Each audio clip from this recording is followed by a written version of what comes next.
ఏం లేదు సార్, ఇవాళ చంద్రబాబు నాయుడు గారికి భారతదేశంలోనే చాలా మంచి అవార్డు వచ్చింది. దేశంలోనే 4వ స్థానంలో ఉన్నట్టు ముఖ్యమంత్రి ఒక అవార్డు వచ్చింది. అభివృద్ధిలో అంత అభివృద్ధి చేయగల ముఖ్యమంత్రి చంద్రబాబు నాయుడు గారు అని చెప్పేసి అభివృద్ధిలో 4వ అవార్డు అనేది కానీ ఇంకా చాలా తక్కువ అవార్డు ఇచ్చినట్టే ఫస్ట్ నెంబర్ 1 ఇవ్వాలి. అయినా కానీ ఎందుకంటే ప్రపంచంలోనే ఆయనకు ఒక ఉన్నత స్థానం ఉంది. 1995లోనే ఆయన కోసం విదేశాల నుంచి ఎన్నో పెట్టుబడులు మన రాష్ట్రానికి వచ్చినాయి. మన రాష్ట్రానికి ఆ రోజుల్లోనే వచ్చినాయి. ఆ రోజుల్లోనే నేను నెంబర్ 1లో ఉన్నాడండి. ఇవాళ ఏంటంటే ప్రపంచంలోనే ఆయన ఒక నెంబర్ 1 స్థానంలో ఉన్నాడండి. అట్లాంటి నాయుడికి ఇలా ఆంధ్రప్రదేశ్లో మన ఇండియాలో బెస్ట్ ముఖ్యమంత్రి 4వ స్థానంలో వచ్చినందుకు అభివృద్ధిలో చాలా ఆనందంగా ఈ శ్రీమన్నారాయణ దర్శనం చేసుకోవడానికి వచ్చానండి. తెలుగుదేశం ప్రభుత్వం వచ్చి 3 నెలలే అయింది. మరి అభివృద్ధిలో చక్కగా జరుగుతుందని ప్రజలందరూ కూడా భావిస్తున్నారని మీరు అనుకుంటున్నారా? నిజమేనండి, ప్రజలు కూడా ఎంతో ఆనందంగా ఉండారండి. ఎందుకంటే ప్రజలు కూడా వాళ్ళ భూమి అండి, ఇవాళ భూములు ఉన్నాయి, భూములు రేటు పెరిగినాయి. ఇక్కడ ఒక్క చోట కానీ రాజధానిలోనే కాదండి, రాజధానికి 150 కిలోమీటర్ల దూరంలో ఇక్కడ పెరిగినందువల్ల ఇక్కడి నుంచి ఈ డబ్బులు తీసుకెళ్ళి ఆ పక్కన కొంటున్నారు, ఆ పక్కన కొన్నోళ్ళు ఇంకో పక్కన కొంటున్నారు. అంటే ఒక 100 కిలోమీటర్లు 200 కిలోమీటర్లు డెవలప్ అయిపోయింది. ఎందుకంటే ఈ భూమి డబ్బులు తీసుకెళ్ళి ఇంకొక చోట కొంటున్నారు, అక్కడ వాళ్ళకి భూములు పెరుగుతున్నాయి. అక్కడ కొన్నోళ్ళు ఇంకొక ఏరియాలు కొంటున్నారు. అట్టాగా ఏం చేస్తుందంటే రాజధానిలో భూములు పెరగటం వల్ల రైతులందరూ ఆనందంగా ఉన్నారు. ఇవాళ పంటలు కూడా చాలా ఆనందంగా ఉండారండి. పంటలు రైతులు వేసి ఎంతో చక్కగా ఉన్నాయి. పత్తి చేలు కానీ మినప చేలు ఒక 20% దెబ్బతిందండి. మినుము చేను అనేది ఒక 20% దెబ్బతిందండి. పత్తి చేలు మటుకి సస్యశ్యామలంగా చాలా బాగుండేయండి. ఎందుకంటే 15-16 క్వింటలు అంటే పత్తి అయిద్దండి. నేనేదో సరదా చెప్పటం కాదండి, వెళ్ళి రైతుల దగ్గరికి వెళ్ళకపోయినాను. రైతుల దగ్గర కూడా ఏది వ్యవసాయం చేసే వాళ్ళు పురుగుందా ఎన్ని చూస్తానికి పొలాల దగ్గరికి వస్తున్నారండి. చూసి పంట వాళ్ళ యొక్క పంటని ఎలా పండుతుంది, దాన్ని ఏం చేయాలి, దీనికి ఏమైనా వాడాలా అని వాళ్ళు కూడా ఇంతకుముందు వచ్చేవాళ్ళు రావాలో తెలియదు, కానీ ఇప్పుడు వచ్చి రైతుల దగ్గరికి వచ్చి ప్రతి ఒక్కటి అడుగుతున్నారు.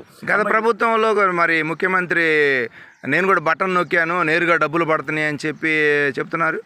ఏమండి, ఆయనకి బటన్ ఒకటే తెలుసు, కానీ బటన్తో పాటు ఆయన రాజకిరీటాలు కావాలని ఆయనకుంటున్నాడు. కానీ ఆయనకి రాజకిరీటాలు ప్రజల్లో ఉన్న కింకర్లుగా చూశాడు.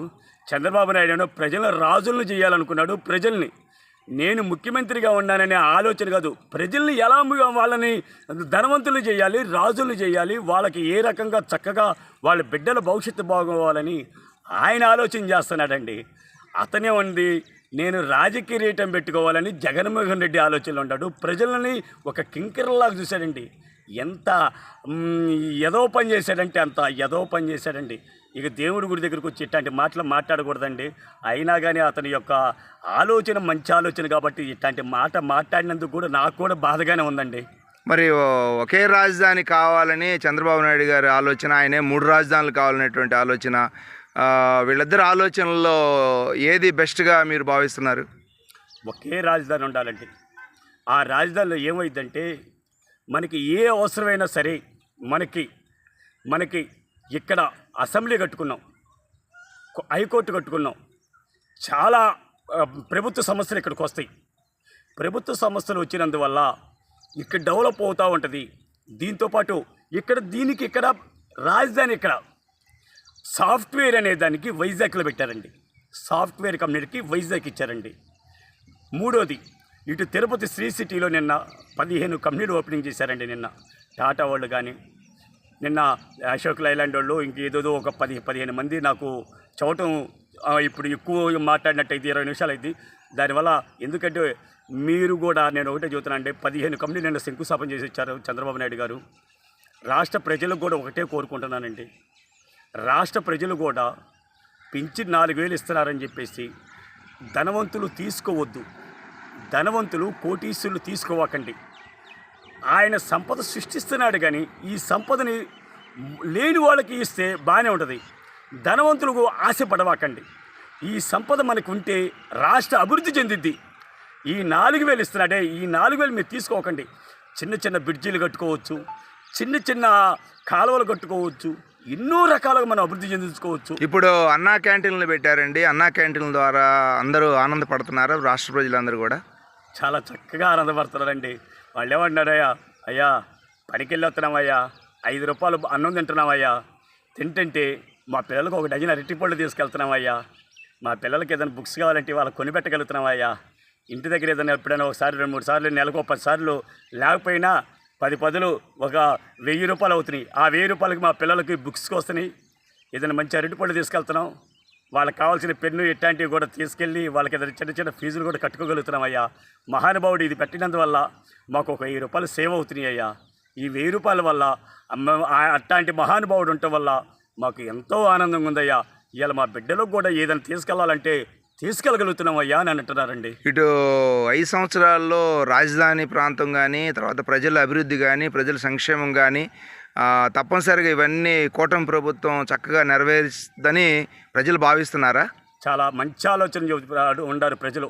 ఎందుకంటే బాబు గారు చేయగలరు. ఇవాళ ఎంతో చక్కగా 4000 పింఛన్ నుంచి 4000 ఇచ్చారు, 3000 ఇచ్చారు, ఎక్స్ట్రా పైన 3000 ఇస్తాను ఇచ్చారు, 7000 ఇచ్చారు. దానికి తోడు 16-17 వేలు ఉద్యోగాలు కూడా ఇచ్చారు. ఇవన్నీ ఇవన్నీ కాదండి, బాబు గారికి ఒకటే సలహా ఇస్తానండి. నేను సలహా ఇచ్చేంత టోని కాదు, ఫ్రీ బస్సు బడికి తొందరపడొద్దయ్యా. మనకి చాలా టైం ఉంది బాబు గారు. మనం ఎందుకంటే తొందరగా ఏదో చేసి మనం డెవలప్డ్ ఆపుకోవద్దు, మనం డెవలప్ చేద్దాం. 1 సంవత్సరం ఫ్రీ బస్సు లేనందువల్ల దానివల్ల నష్టమే లేదు. ఏది అభివృద్ధి, మనకు పిల్లలు అభివృద్ధి చెందుతారు. వాళ్ళు చక్కని ఆలోచనతో వాళ్ళు కూడా తల్లిదండ్రులు అమ్మ మాకు ఉద్యోగాలు వచ్చినాయని చెప్పేసి ఇంకో 10 మందికి చెబుతారు. గతంలో ఉద్యోగాలు లేక ఇళ్ల దగ్గర కూర్చొని గంజాయి మారక ద్రవ్యాలు అలవాటు పడి ఎన్నో బాధలు పడ్డారయ్యా. కొన్ని లక్షల మంది నాకు తెలుసయ్యా. ఎందుకంటే దాని మీద నేను చెప్పగలుగుతున్నాను. నా గురించి ఎంక్వైరీ చేసుకోండి అయ్యా, మీరు తెలుసుకోండి. మీరు కావాలంటే మంచిగా ఆలోచన చేసి మంచి ఇచ్చేయమని చెప్పండి అయ్యా. మీరు ఫ్రీ బస్సు మటుకి ఎత్తేసేయండి. ఇప్పుడు ఇవన్నీ పెట్టుకోకండి. ఒక 6 నెలలో 7 నెలలో 8 నెలలు సంపద వచ్చే కొంత మనం అన్నీ చేద్దాం, చెయ్యొద్దని అనంట్లా, అన్నీ చక్కగా చేద్దామండి మనం. ఎందుకంటే ప్రజలు కూడా మిమ్మల్ని ఎంతో చూడు, నిన్నటి దాకా వర్షాలు లేవు అది ఇదని అన్నారు. గతంలో వాటిని మీ మీద అపనం చేశారు.